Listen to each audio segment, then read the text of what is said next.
आज हम जो टॉपिक पढ़ रहे हैं उसका नाम है diversity and magnitude of organic compound. Diversity कहते हैं तनों को और मैग्नीट्यूड कहते हैं कसीर तादाद, बहुत ज़्यादा तादाद में। आप लोगों को पता है कि टोटल एलिमेंट की तादाद 118, लेकिन जो कार्बन के एलिमेंट की तादाद 10 मिलियन से भी ज़्यादा है और 1 मिलियन के अंदर 10 लाख होते हैं। तो ये 10 मिलियन का मतलब हो गया 1 करोड़। तो कार्बन एलिमेंट की तादाद 1 करोड़ से भी ज़्यादा है। अब हम इसकी कसीर तादाद की रीज़न की तरफ आ जाते हैं। तो इसकी रीज़न के अंदर सबसे पहले है कैटिनेशन। कैटिनेशन क्या आती है? कैटिनेशन से मुराद लॉन्ग चेन, ब्रांच चेन या स्ट्रेट एलिमेंट्स की एक रिंग्स की सूरत में या लॉन्ग चेन की सूरत में या स्ट्रेट चेन की सूरत में जो कार्बन एटम्स होते हैं वो एक दूसरे के साथ ज्वाइंट होते हैं।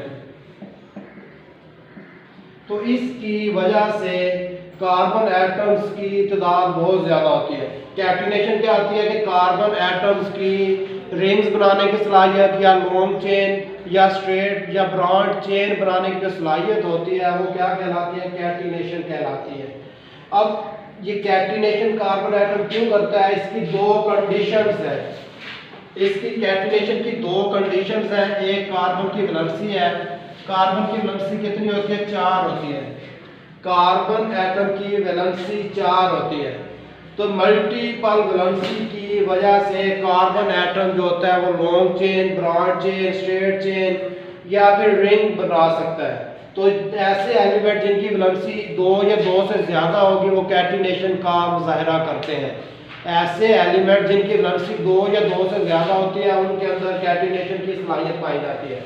और दूसरी बॉन्ड की स्ट्रेंथ होती है। अब बॉन्ड की स्ट्रेंथ दो तरीके से होती है और एक सेम एलिमेंट्स के दरमियान जो बॉन्ड स्ट्रेंथ है वो क्या होनी चाहिए? वो स्ट्रॉन्ग होनी चाहिए अदर एलिमेंट की निस्बत।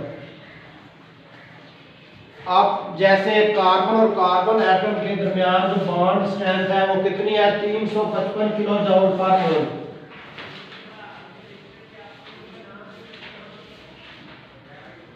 लेकिन सिलिकॉन जो है उसके अंदर भी मल्टीपल वैलेंसी उसकी मल्टीपल होती है, उसकी भी इलेक्ट्रॉनिक कॉन्फ़िगरेशन इसी की तरह उसका भी बॉन्ड जो होते हैं 4 पाए जाते हैं, लेकिन उसके अंदर जो बॉन्ड स्ट्रेंथ है वो 200 किलो जूल पर मोल। तो अब ये इनका कौन सा बॉन्ड ज्यादा स्ट्रॉन्ग है? कार्बन और कार्बन का बॉन्ड ज्यादा स्ट्रॉन्ग है सिलिकॉन और सिलिकॉन की निस्बत। इस वजह से ये क्या करता है? कैटिनेशन का मुजाहरा करता है। और दूसरा होता है ऑक्सीजन के साथ बॉन्ड की स्ट्रेंथ।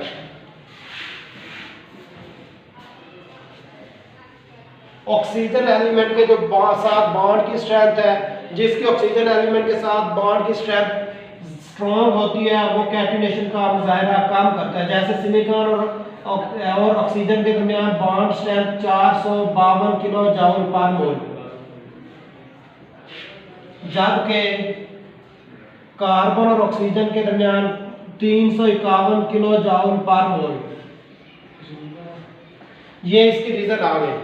अब सेम एलिमेंट्स के दरमियान अगर स्ट्रॉन्ग जितना ज्यादा स्ट्रॉन्ग बॉन्ड होगा उतनी कैटिनेशन की सलाहियत ज्यादा होती है। जैसे मैंने अभी आपको एग्जांपल दिया, कार्बन और कार्बन एटम के दरमियान बॉन्ड स्ट्रेंथ 355 किलो जूल पर मोल, जबकि सिलिकॉन और सिलिकॉन के दरमियान 200 किलो जूल पर मोल। तो ये कार्बन और कार्बन एटम के दरमियान जो बॉन्ड स्ट्रेंथ है वो ज्यादा है, तो इस वजह से ये कार्बन एटम कैटिनेशन की सलाहियत ज्यादा करता है।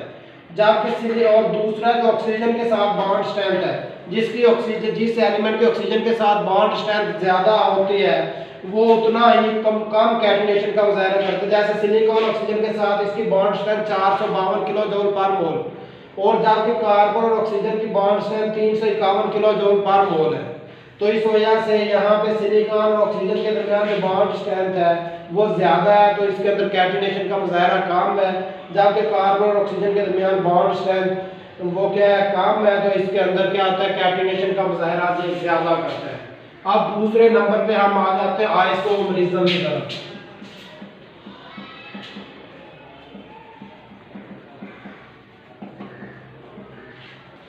ये कार्बन एटम की कसीर तादाद और इसकी वैरायटी की दूसरी रीजन जो है आइसोमरिज्म है।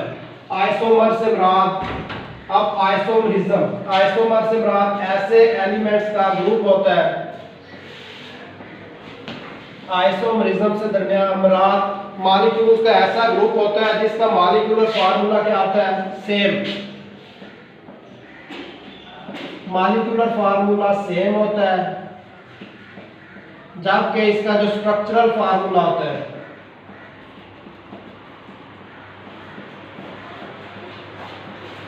इसका डिफरेंट होता है। आइसोमरिज्म, ये कार्बन एटम जो होता है वो आइसोमरिज्म का मुजाहरा भी करती है। आप लोगों को मैंने अभी बता दिया कि आइसोमरिज्म से क्या मुराद होता है कि ऐसे मॉलिक्यूल जिनका मॉलिक्यूलर फार्मूला तो सेम हो लेकिन स्ट्रक्चरल फार्मूला या साख्ती फार्मूला या एटम्स की जो अरेंजमेंट है वो मुख्तलिफ हो, उनको हम क्या कहते हैं, आइसोमरिज्म कहते हैं। अब इसकी हम आ जाते हैं एग्जांपल्स की तरफ। यहाँ पेंटेन की एग्जांपल दी है। आप लोगों को पता है कि पेंटेन का क्या फार्मूला होता है, मॉलिक्यूलर C5H12। अब इसके स्ट्रक्चर्स की तरफ आ जाते हैं। स्ट्रक्चरल फार्मूला ये तीन तरीके से इसका मुख्तलिफ, CH3 bond CH2 bond CH2 bond CH2 bond CH3, ये क्या है, नॉर्मल पेंटेन है। अब दूसरा इसके आइसोपेंटेन की तरफ आ जाते हैं। तो आइसोपेंटेन के अंदर कोई ब्रांच लग जाती है साइड पे, वो आइसो की एग्जांपल की तरफ आ जाते हैं। CH3 bond CH bond CH2 bond CH3 और इसके साथ क्या लगे हैं, एक साइड पे ब्रांच लगी है, मिथाइल ग्रुप अटैच हो गया, ये आइसोपेंटेन है। अब इसकी तीसरी एग्जांपल की तरफ आ जाते हैं, उसको कहते हैं न्यू पेंटेन।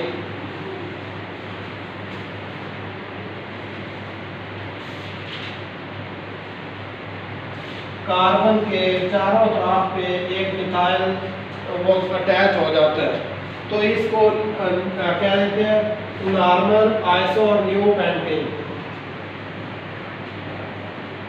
है। इसका जो मॉलिक्यूलर फार्मूला वो सेम है, C5H12, लेकिन इसका जो स्ट्रक्चरल फार्मूला है वो क्या हो गया, चेंज हो गया। अब इसके बाद आ जाते हैं strength of covalent bond of carbon. Carbon atom के कोवलेंट बॉन्ड की ताकत या मजबूती।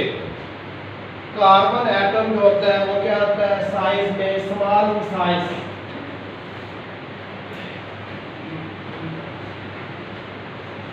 तो carbon atom single bond, double bond या ट्रिपल बॉन्ड भी बना सकता है। तो इसके जो एटम्स की साइज की वजह से, स्मॉल इन साइज की वजह से जो इसकी बॉन्ड स्ट्रेंथ होती है कार्बन एटम की वो ज़्यादा होती है। तो इस वजह से इसकी जो डाइवर्सिटी और मैग्नीट्यूड होती है वो कार्बन एटम की वो ज़्यादा होती है। ये किसकी निस्बत साइज में छोटा होता है, ऑक्सीजन की निस्बत भी साइज में छोटा है और दूसरे बहुत से एलिमेंट की निस्बत भी साइज में छोटा होता है। अब आ जाते हैं मल्टीपल बॉन्डिंग। इससे क्या मुराद होता है कि जिसके अंदर मुख्तलिफ किस्म के बॉन्ड्स, तो कार्बन एटम के दरमियान सिंगल बॉन्ड भी पाया जा सकता है और इसके अलावा डबल बॉन्ड और इसके अलावा ट्रिपल बॉन्ड